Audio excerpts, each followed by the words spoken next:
बिस्मिल्लाहिर्रहमानिर्रहीम। अस्सलाम वालेकुम। आप देख रहे हैं हालात। मैं हूं सईद चौधरी। कौमी एयरलाइन पीएए की निजकारी का अमल मुकम्मल हो गया है। 75% हिस्से जो हैं, शेयर जो हैं, वो फरोख्त कर दिए गए हैं। कहने को तो 1 अरब 35 अरब रुपए में ये निजकारी हुई है, लेकिन क्या ये सिर्फ अदाद-ओ-शुमार का गोरख धंधा है? इस निजकारी के अमल के कुछ खुफिया गोशे हैं, खुफिया पहलू हैं जो आपके सामने रखने हैं।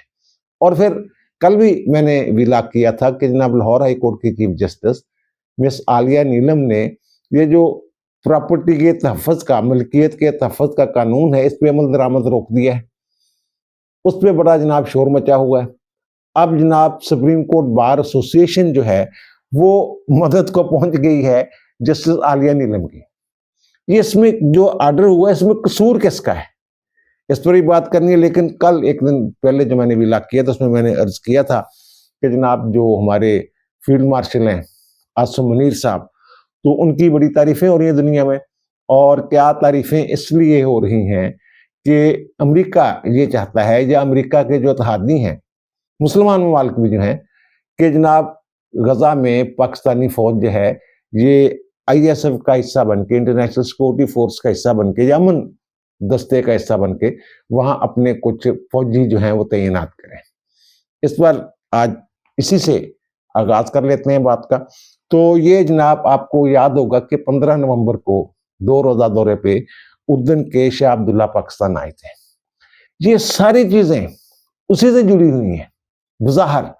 और अब जो हमारी मजलिस इत्तेहाद उम्मत जो है पाकिस्तान, उसकी एक कॉन्फ्रेंस थी, तो उसमें जनाब तकी उस्मानी साहब भी थे, और मुफ्ती मुनीब रहमान भी थे, मौलाना फजल रहमान भी थे, हनीफ जलंधरी साहब भी थे।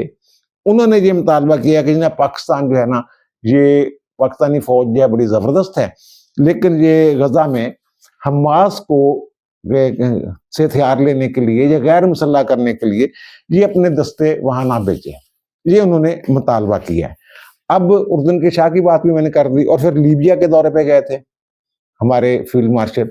वहां भी एक फील्ड मार्शल हैं, खलीफा बिल कासिम हफ्तार उनका नाम है। उनके साथ उनकी मुलाकात हुई है, और खबरें ये हैं कि कुछ 4-5 अरब डॉलर का कोई दफाई माहदा साजो सामान जो हमने उनको फरोख्त करना है, उसमें GF-17 थंडर तैयारे भी हैं, और मुशाक तैयारे जो ट्रेनिंग के लिए जाते हैं, कुछ और असला है, वो जनाब मुआहदा हो गया उनके साथ।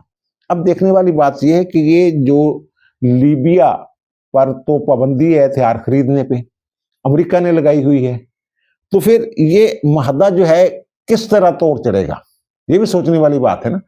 इसका मतलब ये है कि पाकिस्तान ने अंदर खाते इन हथियारों की फरोख्त के लिए जिन्होंने पाबंदी लगाई हुई है, अमेरिका की मैं बात कर रहा हूं, उनसे इजाजत ले ली है, और ये गुड बुक्स में है ट्रंप की। कल भी ट्रंप ने जो बात की है, एक मुर्तफिर उन्होंने फील्ड मार्शल की तारीफ की है, फिर वज़ीर-ए-आज़म पाकिस्तान की तारीफ की है, फिर पाक भारत जंग रुकवाने की बात की है, जिसमें 8 तैयारे वो कहते हैं गिर गए थे, 1 करोड़ लोगों की जानें मैंने बचाई हैं जंगबंदी करवा के। अब जो लीबिया के साथ मुआहदा हुआ ना, इसमें ये जो ग्रुप वहां बरसर इक़्तिदार है लीबिया पे, वो पूरे लीबिया पे उनका कब्जा नहीं है। ये इनकी जो हुकूमत है वो बस ऐसे ही है वहां लीबिया में, जैसे मुख्तलिफ ग्रुप हैं, एक ग्रुप के वो हेड हैं और वो फील्ड मार्शल के तौर पे जहाँ वहाँ वो काम कर रहे हैं। तो ये कहा ये जा रहा है जैसे सूडान में एक जो ग्रुप है जो लड़ाई कर रहा है, बागी ग्रुप भी आप उसको कह सकते हैं, उसको यूएई जो है ना, मुत्तहदा अरब अमारात, उसकी पुष्टपनाही हासिल है। इसी तरह ये वाला जो ग्रुप है ना, ये जो खलीफा बिल कासिम हफ्तार वाला जो है, इसको भी कहा जा रहा है कि यूएई जो है ये इसके पीछे है, जो उसकी प्रॉक्सी भी कह सकते हैं आप। इस हद तक लोग बातें कर रहे हैं। वैसे यार अजीब बात है, ये कतर यूएई वगैरह किसी दौर में तफैली रियासतें होती थी, और अब ये जनाब रियासतें जो हैं ये दीगर मुल्कों में इस हद तक इन्होंने अपना असर और सूख कायम कर लिया हुआ है कि वहाँ की जनाब ये हुकूमतों के फैसले कर रहे हैं। है कि नहीं जी बात। और ये भी खबर है कि मुत्तहदा अरब अमारात के जो सदर हैं मोहम्मद बिन जायद अल नहान, वो 26 दिसंबर को पाकिस्तान पहुंच रहे हैं।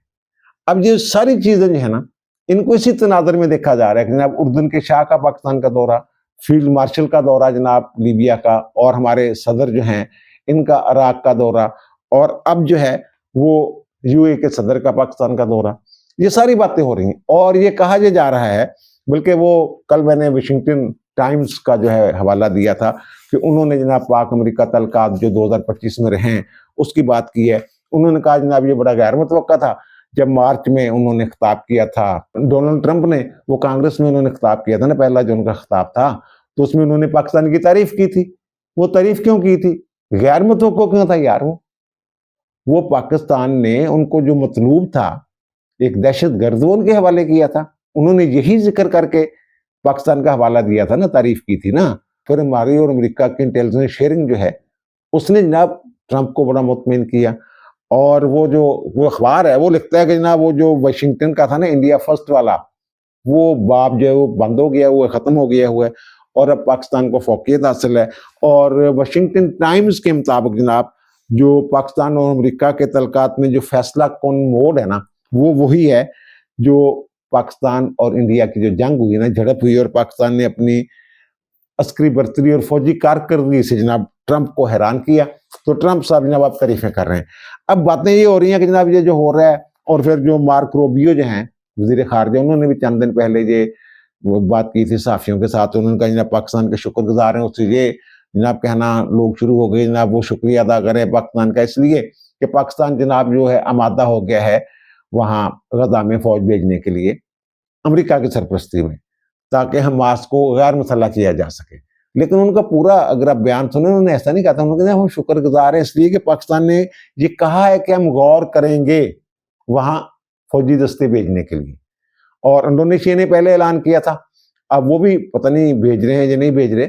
इसमें एक इशू ये है ना कि जो सऊदी अरब है, मोहम्मद बिन सलमान जो हैं वली अहद सऊदी अरब के, वो अमेरिका गए थे, ट्रंप के साथ मुलाकात भी हुई थी, ट्रंप ने इब्राहिम अकार्ड की बात भी की थी।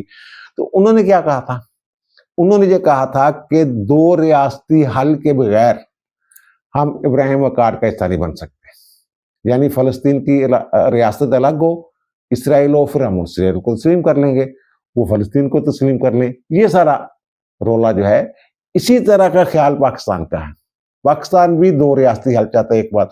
दूसरी बात यह है कि पाकिस्तान जो है, ये आप देखें कि जो मीडिया है ना, वो पाकिस्तान को प्रेशराइज करने के लिए मुख्तलिफ मौजूआत जो है वो ढूंढ रहे हैं। हकूक इंसानी की खिलाफ वर्जियाँ हो रही हैं। अल जजीरा ने भी एक डॉक्यूमेंट्री चला दी थी, इस तरह आपके लम्ही है ये सारी चीज़ें। तो फिर इंटरव्यू आने शुरू हो गए हैं पीटीए वालों के, उनके बच्चों के, इमरान खान के।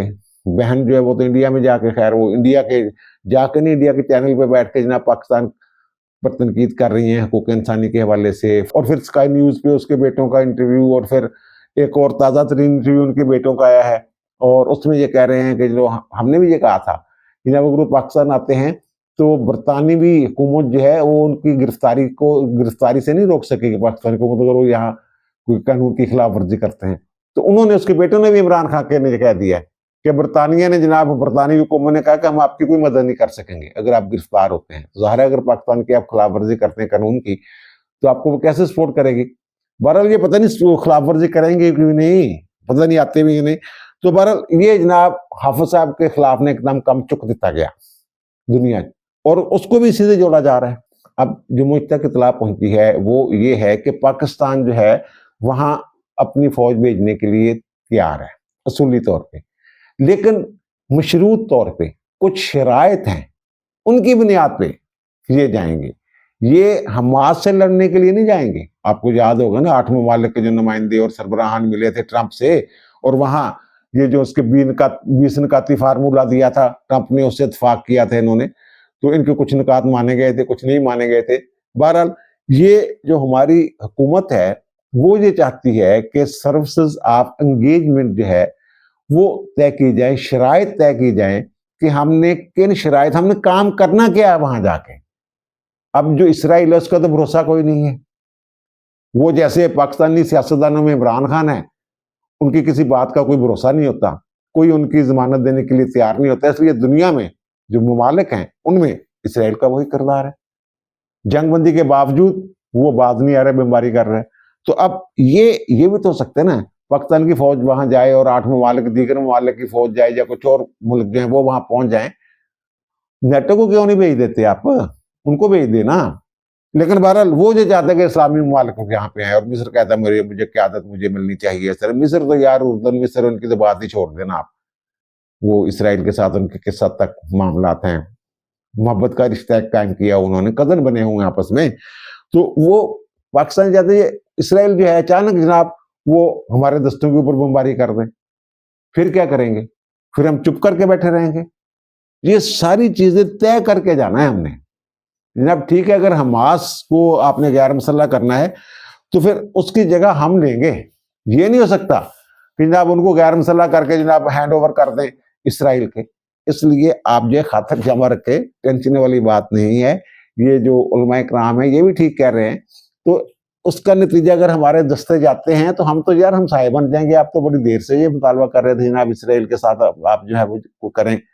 तो अगर हम उनके हमसाए बन जाते हैं वहां जाके तो फिर इसको अप्रिशिएट किया जाना चाहिए। लेकिन ये कच्ची गोलियां नहीं खेले हुए, ये मैं बता दूं। जो पाकिस्तान की इस वक्त हुकूमत है, एक पेज वाली जो रजीम है, हाइब्रिड रजीम जो है, ये कच्ची गोलियां नहीं खेली हुई। और दूसरा, कल मैंने ये अर्ज किया था, ये जो आलिया नीलम जो है chief justice Lahore high court की, उन्होंने एक तो कहा था जो मुख्तलिफ दरखास्तें थी, तो उसमें यही था कि जो एक मुल्कियत गैर मुनकुला जायदाद की मुल्कियत को तहफ़्फ़ुज़ देने वाला कानून है 2025 का, जिसके तहत ये जो तनाज़ात हल करने की कमेटियां वगैरह बनी हुई हैं, डीपीओ डीसी की सरबराही में डीपीओ भी होता है, महकमा माल के अफसरान भी होते हैं ये सारे, और फिर एक ट्रिब्यूनल बनना होता है। तो उन्होंने जनाब ये जो कार्रवाइयाँ रोक दी, इस एक्ट पर अमल दरामद रोक दिया था, और जो मुख्तलिफ कब्जे शब्जे दिलवाए थे इन्होंने, उनका नहीं, वो जो राजी है ना, जो तनाज़ात हैं वो उनकी पुरानी हैसियत बहाल है, वो पीछे चले जाएंगे, उधर ही रहेंगे, कब्जे जो लिए हैं वापस करें, इस तरह। इसमें जनाब बड़ा शोर, कल भी मैंने ये कहा था जनाब, बड़ी तनकीद हो रही है। और कुछ लोग जो है वो तो ये भी कह रहे हैं कि जनाब इन्होंने ये बात कर दी है कि रायविंड पे भी जनाब आधे घंटे में कब्जा हो सकता, सॉरी जाती उम्रा में भी आधे घंटे में कब्जा हो सकता है, अगर यही जो कमेटियों वाला असूल है ये लागू रहता है वगैरह वगैरह। तो जनाब ये तो जनाब इन्होंने बहुत बड़ा मिसकनक कर दिया है मिसाल या नीलम ने। तो इनका मामला तो सुप्रीम जुडिशल काउंसिल में जाना चाहिए, ये फरमाया जा रहा है। तो और फिर जो इनकी वजीर इत्तलात हैं अज़मा बुखारी, उन्होंने एक तरह से आप ये भी कह सकते हैं कि पॉलिसी बयान जो है वो जारी किया है, पॉलिसी बयान दिया है वो सूबाई असम्बली के फ्लोर पे खड़े होके, और उन्होंने भी ये कहा है कि जनाब देखिए आप तो काम नहीं करते, जो अदालतें हैं, और लाहौर हाई कोर्ट में 1,69,000 केस जो है पेंडिंग पड़े हुए हैं, 11,000 केस सिर्फ प्रॉपर्टी के, 11,000 से कोई बड़ी तादाद नहीं वैसे, वो कहते 11,000 केस पे है नहीं जनाब। वैसे बात ठीक है, ये साल लग जाते हैं। ये जो हमारा ये सिविल लॉ है ना वो है ही इस तरह का। लेकिन अब ये बजाय इसके कि अपने जो अदालत के अंदर मौजूद थे इनके चीफ सेक्रेटरी, उनसे पूछें जो इनके लॉ अफसर पेश हुए थे, जो एडिशनल एडवोकेट जनरल अंदर बयान दे के आए हैं, उसके बाद कैसे इस कानून पे अमल दरामद की, मजीद अमल दरामद की इजाजत दी जा सकती थी। ये कल भी मैंने दिखाया था, आज भी दिखा रहा हूं आपको। ये जो उस जजमेंट का, जो आलिया नीलम की जजमेंट है, उसका पैराग्राफ नंबर 3 है। ये केसेस है इंदाज में नहीं लड़े। एक तो जनाब उन्होंने पूछा कि एडवोकेट जनरल कहाँ है, उनका जी वो बीमार है। अच्छा, अगर बीमार हैं तो जो लॉ अफसर आपने भेजे हैं उनको तैयारी करवा के भेजते। तो आलिया नीलम ने कहा चीफ जस्टिस ने कि मैं भी बीमार हूं, मुझे भी बेड रेस्ट का कहा हुआ, लेकिन मैं तो अदालत में काम कर रही हूं। अच्छा, फिर जाहिद अख्तर जमान साहब चीफ सेक्रेटरी साहब जो हैं वो भी अदालत में मौजूद थे। अब उनकी मौजूदगी में, चीफ सेक्रेटरी की मौजूदगी में, जो लॉ अफसर हैं, एडिशनल एडवोकेट जनरल हैं, वो जो कहते हैं कि ये जो डिस्प्यूट रेजोल्यूशन कमेटीज हैं, जो तनाज़ात के हल के लिए कमेटी बनाई गई हैं इस कानून के तहत, तो उनके पास ये इख्तियार नहीं है कि किसी को बेदखल करें या किसी को कब्जा दिलवाएं, वो खुद तस्लीम कर रहे हैं। और दूसरी बात वो ये कह रहे हैं कि जनाब ये इख्तियार जो है ना, ये इस कानून के तहत ट्रिब्यूनल्स बनने थे, उन ट्रिब्यूनल्स का है। अब अदालत ने ये लिखा है कि जनाब किसी भी ट्रिब्यूनल में अभी तक ये मामला नहीं गया, एक बात। और दूसरी कहती हैं कि ये जो हमारे सामने केस हैं कि जब इनको कब्जे शब्जे दिलवाए गए हैं उस वक्त तक कोई एक ट्रिब्यूनल भी जो है वो तश्कील नहीं पाया था। यानी ट्रिब्यूनल्स का वजूद ही नहीं है। अब चीफ सेक्रेटरी साहब जो हैं या इनके जो लाफसर थे, एडिशनल एडवोकेट जनरल साहब थे, उनको ये बताना चाहिए था कि जनाब ये जो ट्रिब्यूनल्स हैं ये बन के हुए हैं। और दूसरी बात ये है कि उन्होंने कोई आर्डर नहीं किया था कमेटियों ने, उन्होंने तो मफाहमती किरदार जो है, रिपोर्ट तैयारी का जो काम है वो कर रहे थे। और उसी दौरान जो है वो 1200-1300 मामला जो हैं दोनों फरीक जो वो मान गए, काम ओके हो गया, उनके कब्जे कुब्जे वापस हो गए। अभी तो जो 3500 के करीब जो है वो अंडर प्रोसेस है। तो वो जनाब हम जो है वो अब कमेटियां फैसले नहीं करेंगी, ये भेज देंगी, रिपोर्ट सबमिट कर देंगे, और जो फैसले हुए हैं वो भी कमेटियां जो है वो मुतलका ट्रिब्यूनल्स को भेज देंगी। ट्रिब्यूनल बन गए हुए। अब मजे की बात यह है कि ये जो ट्रिब्यूनल बनाने किसने हैं, नामजदगियां किसने करनी है।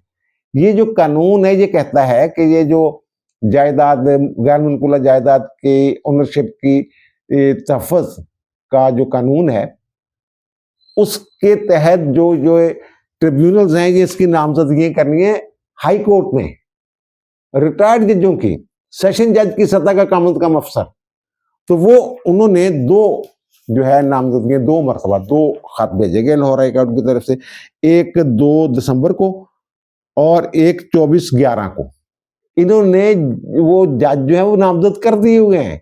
ये लिस्ट जो है हम आपको दिखा रहे हैं, तमाम रिटायर्ड जजेस जो 36 रिटायर्ड जजेस जो हैं वो लगा दिए गए हैं। और जिन अजला में ये नहीं हुआ तो उनके जो साथ वाले अजला हैं वहाँ के जो ये ट्रिब्यूनल्स हैं, जज जो हैं, वो उस मामले को देखेंगे। ये बता देते हैं अदालत को कि बीबी ये मोहतरमा, ये जो आप कह रहे हैं ट्रिब्यूनल नहीं बने थे उस वक्त तक, ये ट्रिब्यूनल बन गए हुए 20 तारीख को बने हैं। ये नोटिफिकेशन बता रहा है, नोटिफिकेशन आप ही ने तो रिकमेंड किए हैं ये लोग, लेकिन वहां केस सही तरीके से लड़े नहीं गया। अब ये तनकीद की जा रही है मुसलसल उनकी जात के ऊपर, भाई आप सही तरीके से केस लड़े, अपील करें। जनाब ये तो फुल रिलीफ दे दिया, इंटरम रिलीफ में इंटर पूरा जो दरखास्त में मांगा गया रिलीफ होता है ना, वो इंटरम ऑर्डर के जरिए नहीं दिया जा सकता, ये भी तयशुदा बात है। तो जाएं इसके खिलाफ अपील करें, सुप्रीम कोर्ट जाएं, बताएं उनको जाके। वैसे तो इंटर कोर्ट अपील भी हो सकती है, लेकिन जो ये ऑर्डर, ऐसा ऑर्डर हो, इसके खिलाफ सुप्रीम कोर्ट भी जा सकते हैं, आईनी अदालत, सॉरी आईनी अदालत में जाएं। और अब सुप्रीम कोर्ट बार एसोसिएशन जो है, ये सुप्रीम कोर्ट बार एसोसिएशन के जो अहदेदारान हैं वो कौन लोग हैं, वो इन्हीं के इंडिपेंडेंट ग्रुप के लोग हैं ना, एहसन बुगनू और आजम ज़ीर तारड़। उनके जो सुप्रीम कोर्ट है उसका जो बॉडी है पूरी, जो सदर है उनके, वो हारून रशीद साहब, वो इनके लोग हैं। और जो उनके मलिक ज़ाहद असलम अवान साहब है, उन्होंने एक वो प्रेस रिलीज जारी की है और प्रेस स्टेटमेंट दी है, और उसमें उन्होंने जनाब वो जो उनकी सुप्रीम कोर्ट की पूरी कबीना है, उन्होंने मुतफ़िका तौर पर ये कहा है जनाब ये आर्डर ठीक है, हम इसके पीछे खड़े हैं, शफाफ आर्डर है, ये जो आपने किया है वो तो पैरेलल जो अदालती निज़ाम है वो कायम करने की कोशिश की है। पाकिस्तान बार कौंसिल ने भी ऐसी ही प्रेस रिलीज जारी कर दी है। तो बजाय इसके कि इसके ऊपर एक तनाज़ा खड़ा कर दिया जाए, इस मामले में इधर ना जाएं, बल्कि इसको जो कानूनी तरीक़ाकार है, अगर आप ठीक हैं, अच्छा ये कानून बुरा नहीं है, ये बताओ, जो ट्रिब्यूनल्स हैं वो हाई कोर्ट ने नामजद करने हैं जज, तो इसमें क्या अदलिया की आज़ादी पे कैसे हरफ आ सकता है। आप ही लोगों ने तो वो नामजद किए ट्रिब्यूनल्स जिन्होंने फैसले करने हैं, लेकिन ये कमेटियां जो हैं ये ट्रिब्यूनल्स में मामला भेजे बगैर अपने तौर पे हल नहीं कर सकती ये मामला, ये कानून में भी लिखा हुआ है। और अदालत ने, इनके लॉ अफसर ने ये एतराफ़ भी किया है कि जनाब इनके पास कोई इख्तियार नहीं है। और दूसरी आखिर में वो बात करेंगे जनाब जो निजकारी हुई है PAA की, बढ़िया जनाब खुशियां मनाई जा रही हैं इतने कि 1 अरब 35 अरब रुपए में जनाब ये जो 75% हिस्से हैं वो फरोख्त कर दिए गए हैं। और जो बोली हुई है वो जनाब आखिर तक 2 कंपनियां जो कंसोर्शियम हैं वो गए हैं, एक तो आरफ हबीब और दूसरा लकी जो ग्रुप है वो कंसोर्शियम, ये दोनों गए हैं और मामला जाके ख़त्म हो गया है जनाब 1 अरब 35 अरब रुपए पे। ओके हो गया जनाब, बड़ी खुशी की गल है जनाब बेगी। अच्छा मैं ये इसमें बता दूं कि ये इसमें ना दीगर PAA के साथ से शामिल हैं, लेकिन जो न्यूयॉर्क वाला एक होटल है और जो पेरिस वाला होटल है वो इस निजकारी में इसमें शामिल नहीं। और दूसरा ये कि 18 जो PAA के जहाज़ हैं वो इस वक्त जो ऑपरेशनल पोजीशन में वो ऑपरेटिव पोजीशन आप कह सकते हैं, जो ऑपरेट किए जा रहे हैं, ये आप कह सकते हैं। अच्छा, बाकी ये हुआ क्या है, इसमें जो गोरख धंधा है, जो खुफिया गोशे हैं इस निजकारी के, एक तो ये कि ये कह रहे हैं ना जनाब पाकिस्तान में बड़ा माहौल है, बैरूनी सरमायाकारी, जनाब देखेंगे वो बैरूनी सरमायाकारी क्या आनी है यहाँ पे यार, वो एक फैसिलिटेशन वाला एक इन्होंने वो बना भी दिया होगा ना अदारा, उसके बावजूद बाहर से आ नहीं रही। अब ये दो जो कंसोर्शियम है, आरफ हबीब और लकी ग्रुप जो है, ये जो वाले जो है, इन्होंने पता क्या शर्त रखी थी पहले कि जब हम खरीद लेते हैं बोली देंगे, लेकिन ये जो फौजी फर्टिलाइजर वाले हैं ना, इनको बाद में हमारा पार्टनर बनना पड़ेगा। वो क्यों बनना पड़ेगा जी उनको, वो अपने तौर पे तो खरीद सकते थे ना। वो फिर इन्होंने शर्त रखवाई बीच में कि जनाब ये जो कंसोर्शियम है, दो मजीद लोग जो हैं, ग्रुप जो है, इनको शामिल कर सकते हैं। अब असल मसला फौजी फर्टिलाइजर कंपनी जो है उसको शामिल करने का है। जो मैंने पता किया है तो उन्होंने कहा जनाब ये हम खरीद लें, बाद में जनाब कोई नई हुकूमत आ जाए, यहां जनाब एंटी करप्शन वाले पड़ जाएं, नैब वाले पड़ जाएं, हम कहां तारीखें भुगते पड़ेंगे, पैसे भी लगाएं और बाद में पकड़े भी जाएं, जेलें भी काटें। तो भाई ये इनको हमारा जो है ना वो शरीक बनाया जाए, शराकतदार बनाया जाए। यानी ये पहले तय हो गया था कि जो भी कंसोर्शियम जो है वो बोली जीतेगा, तो ये फौजी फर्टिलाइजर जो है ये उनकी पार्टनर हो गए। अब ये फौजी फर्टिलाइजर वाले जो हैं वो तो शायद चाहते थे या नहीं चाहते थे, लेकिन इनकी ख्वाहिश थी कि जनाब हमें तहफ़्फ़ुज़ चाहिए, हमें रियासत का तहफ़्फ़ुज़ कबूल नहीं है हुकूमत का, हमें ये वाला तहफ़्फ़ुज़ चाहिए। एक बात होगी। और दूसरा ये है कि जनाब ये जो पीए आपको याद होगा कि परवेज़ मुशर्रफ के दौर में शौकत अजीज़ ने ये कहा था कि जनाब इसको $1 में भी अगर पीए को फरोख्त कर दिया जाए ना तो ये घाटे का सौदा नहीं होगा। उसके बाद पता है कि हमारी हुकूमत ने पीए को कितनी सब्सिडी दी, उसके बाद शौकत अजीज के बाद $8 अरब की, $8 अरब एवं खर्च दिए, नहीं जिन्हें निजकारी नहीं होने देनी। भाई अब जो सौदा हुआ है इसमें हुकूमत को कितने पैसे आने हैं, 1 खरब जो 35 अरब रुपए हैं, उनमें हुकूमत को कितने पैसे मिल रहे हैं। अब ये देखें जो पीआईए की होल्डिंग कंपनी है, सरकारी कंपनी है, सरकार ही है ना, हुकूमत ही है ना। अच्छा, इसमें कर्जा बड़ा चढ़ा हुआ था। पहले जनाब 6 खरब रुपए जो है वो दिए इन्होंने, अब भी जो है वो 100 अरब रुपए जो है वो जनाब कर्जा था उसके ऊपर।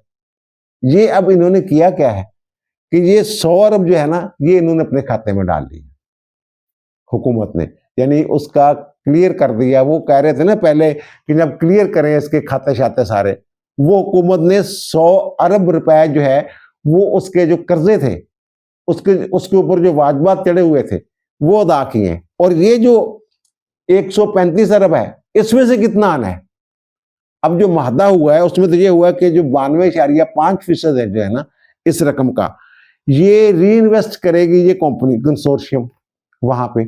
हुकूमत को कितना मिलना है, हुकूमत को मिलना है सिर्फ जनाब 7.5%, यानी कि 10 अरब 12 करोड़। अच्छा, अब ये जो है सारे पैसे हुकूमत के नहीं है, ये मैं बताऊं आपको।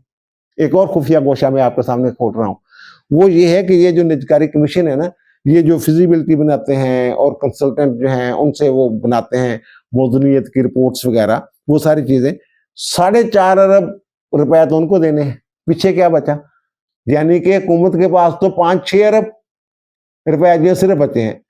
और एक और मैं मजे की बात कहूँ, वो जो इससे पहले भी एक बिड दी थी ना वीडियो बोर्ड वालों ने, वो जो हैं अपने इन्वेस्टर्स हैं, वो रियल स्टेट का काम करने वाली वो कंपनी जो है, उन्होंने जो दिए थे 5-6 अरब पता नहीं कितने अरब रुपए के जो ऑफर लगाई थी, ये तकरीबन उतना ही है, बल्कि उससे भी कम, उससे कम इस तरह के ये जो लोग हैं अब इसके 6000 के करीब जो है वो मुस्तकिल मुलाजमीन है पीएए की, उनकी पेंशन रिटायरमेंट की मराहत हुकूमत ने अपने खाते में डाल ली। जबकि ये जो ब्लू बर्ड वाले थे ये पेंशन और मराहत जो है वो खाते में डाल रहे थे, वो अपने खाते में, वो कहते हैं हुकूमत नहीं होगी जिम्मेदार, हम इसके जिम्मेदार होंगे और जो कर्जा कुर्जा चढ़ा हुआ वो भी हम देंगे, बस आपको ये पैसे देंगे इतने अरब रुपए, जो 5-10 जितने भी अरब की उन्होंने बोली लगाई थी वो हुआ था। अब इसमें सिर्फ हुकूमत को ये आप कह सकते हैं कि जो हर माह पैसे देने पड़ते हैं ना, जो खर्चा होता है 25-30 अरब का, उससे जान छूट जाएगी हुकूमत। ये एक फायदा हुआ है। और दूसरा, जो कौमी एयरलाइन है वो भी बच जाएगी। ये उसका नाम भी वही रहेगा, झंडा भी वही रहेगा, और उसके जो स्लोगन्स हैं वो भी वही रहेंगे। तो ये बस सिर्फ इतना फायदा हुआ कि जो महाना 20-25-30 अरब रुपए डालते थे ना सब्सिडी की मद में या किसी और मद में या मदद की मद में या तनख्वाहों की मद में, उससे जान छूट जाएगी। बाकी ये जो सौदा हुआ है ये आपके सामने है। 1 अरब रुपए हुकूमत ने पहले वाजबात क्लियर किए, फिर जो 92.5% उन्होंने दोबारा इधर ही, यानी जो पैसे हैं उन्होंने इधर ही लगा देने हैं। यानी ये पैसे हुकूमत को नहीं देने, उन्होंने हुकूमत को सिर्फ देने हैं 10 अरब 12 करोड़, और 10 अरब 12 करोड़ में वैसी 4.5-5 अरब जो है वो निजकारी कमीशन ने जो लोगों की खिदमात ली है, कंसल्टेंट्स वगैरह की खिदमात, उनके भी दे देने। ये सर महादा हुआ है। अब दीजिए मुझे इजाजत, इनसे दोबारा मुलाकात होगी नए व्लॉग के साथ। अल्लाह ताला आप पर, मुझ पर, हम सब पर मेहरबान रहे। अल्लाह हाफिज।